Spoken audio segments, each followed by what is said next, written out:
All right, we're 6 months in. Immigration was a huge issue in this election. And arguably, the president delivered. The question is, did he over-deliver? Securing the southern border is clearly in a better situation than it was under the Biden administration, okay? Now, the issue, though, is deportations. The president had promised, they're all going, all right? Everyone assumed that that was hyperbole. But now it seems that it wasn't hyperbole. And while it is incredibly wrong, and I have said exactly this on this show and will continue to, anyone who goes after ICE for doing their job is part of the problem, not part of the solution. And yeah, I don't like them wearing masks, but I don't like them having to worry about their families getting doxxed. See, I think all of that issue about how people are dealing with ICE will be taken care of when the policy is taken care of. So I want to talk about that because it seems to me that this policy has been a function of overreach. The numbers show it. They're bringing in a lot more non-criminal, other than the crime of entering the country illegally, which is a misdemeanor first time, felony the second, but not felons who are a security risk to us. The ratio of bad guys to not bad guys is way out of whack. Should that change? If not, why? Who better than the president's acting director of ICE, Todd Lyons, to make the case? Todd, appreciate you being on. You're always welcome here. Thank you for taking the opportunity. No, Chris, thanks for having me. And I do want to just say I do appreciate the support for sticking up for ICE and with some of that rhetoric. So we really do appreciate that. Now, listen, there's no other way. I've been with CBP on the border. Those men and women have a level of investment in the people that they're policing more than anything I've ever seen before. And this is a complicated issue.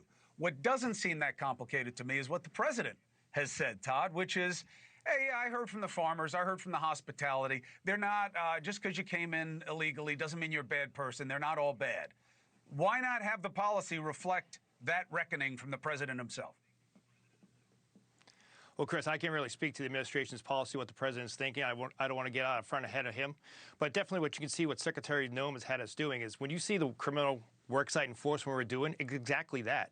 You know, we hear all the time from the left and the right, hey, we'll support you if you have a criminal warrant, search warrant signed by a judge. And when you see a lot of the worksite that we've done, like the marijuana grow farm or the events on June 6th that led to the the riots and the protesting of us in L.A., they were actual federal criminal warrants that ICE was going to a location that either had possible human trafficking, child exploitation, or some type of criminal event. That's what ICE is focused on right now.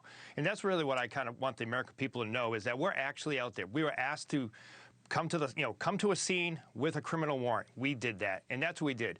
And look at the results from the marijuana grow farm.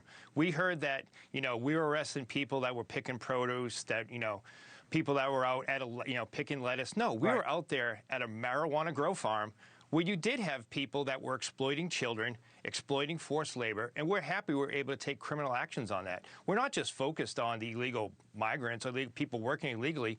We want to go ahead and exploit those American businesses that are illegally taking credit off the men and women that they have working for them. I mean, we are going after the business as well. Well, listen, that last point, I wish that were as true as anything else, which is that the employers had the same energy directed at them that these people do. But we both know that's not true. The people with the money and the influence in Washington win. And that's why these people become the entire signature of the problem when the employers are every bit as much a part of the problem. But that's not on your plate. What is on your plate is, I'm looking at a graph right now where literally it used to be criminal and non-criminal, using as a definition of that an additional crime other than entry, okay? And then it just pops in this period when there's this pressure for numbers from Trump. And it's totally out of whack, non-criminal to criminal, as defined by what I just said. This is what I'm talking about, Todd. It's not just the anecdotes of people talking about what's happening in their communities and living in fear. It's the data. No, I get that, Chris. And I think one thing that you don't see on that graph is pending criminal charges, right? So we do have those individuals that have been charged of some pretty serious crimes, yet either because of bail reform or, no cash bond, they've been released. And what I can point to is that 70% of the individuals that are listed as non-criminal Well, they do have pending serious criminal charges, right? You know, to your point in the beginning, you know, if you do enter the United States illegally, it is a misdemeanor. Well, I'd like just to point out, look at the 2 Dominican nationals that shot the off-duty CBP officer. They had so many arrests that had been released previously, right? So that's what ICE, right. and I hope that's what the American people see, is that we're trying to head off these crimes ahead of time. So we want to go ahead and get those people that a local law enforcement agency thought it was dangerous, that these people were dangerous enough to arrest and put behind bars. Why not turn them over to ICE? So while they don't have a criminal conviction, they do have pending criminal convictions, and that's what we're focused on as well.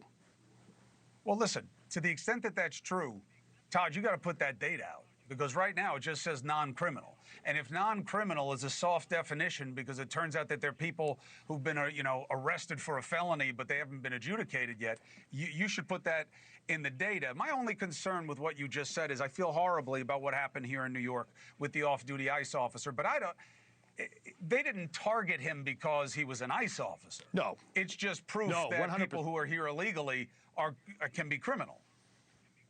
Right. And Chris, just to your point, no, absolutely not. That could have been any innocent person just sitting down at the river, right?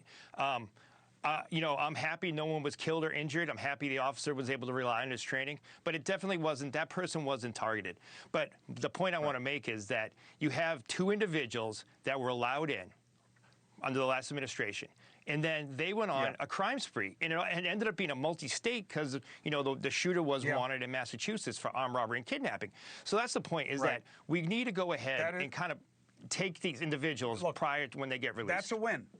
That's a win. But nobody's arguing that. I'm just saying, I don't mean to tell you, Todd, you know 10 times better than I do. There are a lot of people who are the opposite end of the moral and the value spectrum of these 2 guys that we're looking at right now, who are also getting picked up, who are living in fear. You know, communities are pissed off, not because you're going to take people who may shoot us off the street. It's that it's the people who are running our stores, the people who are in our hearts, you know, and in our businesses. You know, that's happening also. That's the concern. That's why I wanted to talk to you. You're always welcome here to make the case. We'll have plenty of opportunity. No, and I appreciate the fair shake you've always given us, Chris, so I appreciate that. Thank you for watching. Subscribe below and download our NewsNation app right now on your phone, and you will get fact-based, unbiased news for all Americans.